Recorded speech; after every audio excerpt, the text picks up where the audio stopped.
with this angst.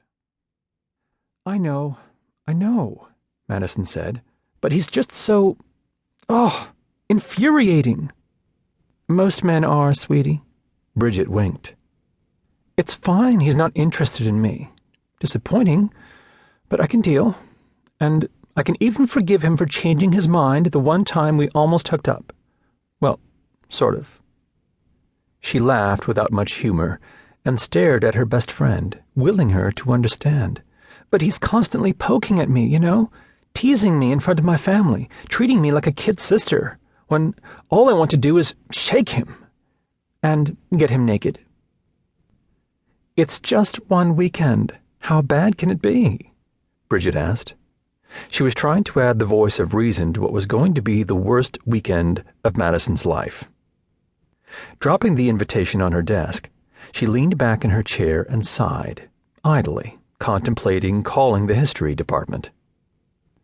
Ever since she could remember, there was Chase.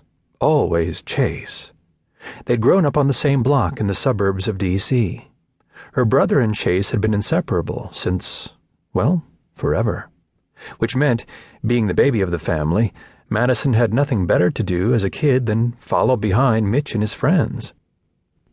She'd idolized Chase. It was hard not to, with his masculine beauty, easy candor, and downright illegal dimples. As a boy and into adulthood, Chase had a fierce protective streak that could make a girl's heart do a little flutter in her chest.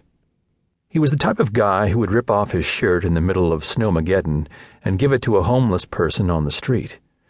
But there'd always been this raw, dangerous edge to him. Chase wasn't the kind of guy anyone messed with. Once in high school, a boy had gotten a little too frisky with her in his car parked outside her parents' house, and Chase had just been leaving when he'd heard her muffled protests as a hand went somewhere she didn't want. After that run-in, the guy didn't walk right for several weeks. And the occurrence pretty much cemented a puppy love that just wouldn't die. Everyone and their mother had known she had it bad for Chase throughout high school and the first 2 years of college. Christ, it was a well-known theory that wherever Mitch and Chase were, Madison wasn't too far behind.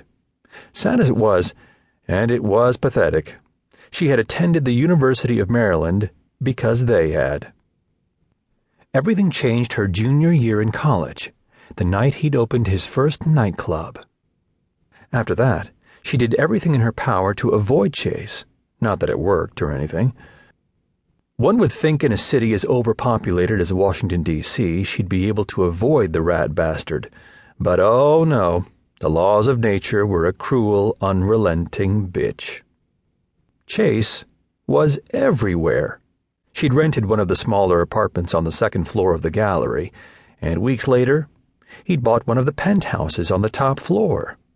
Even on family holidays, he and his brothers had seats at her parents' dinner table, since they treated the Gambles like a flock of sons. Working out at the gym, he'd be there pumping iron early in the morning, while she did her daily pretend run on the elliptical. And when he got on the treadmill, oh wow, who knew calf muscles could be so sexy?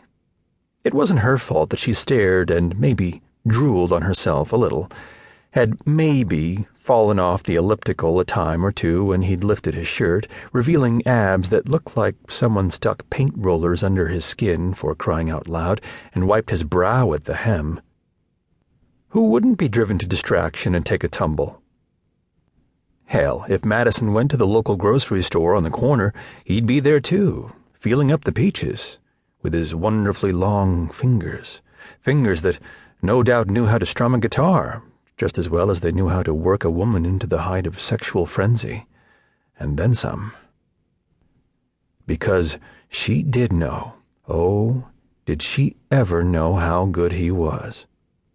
Of course, half of D.C. probably knew how good he was with those hands of his by now. You have that look on your face. Bridget raised a brow at her. I know that look. Madison shook her head in denial. She really needed to stop thinking about his fingers, but there was no escaping her childhood crush, the embodiment of every fantasy she'd ever had, an infatuation she never grew out of, and the reason why no other guy lasted longer than a few months.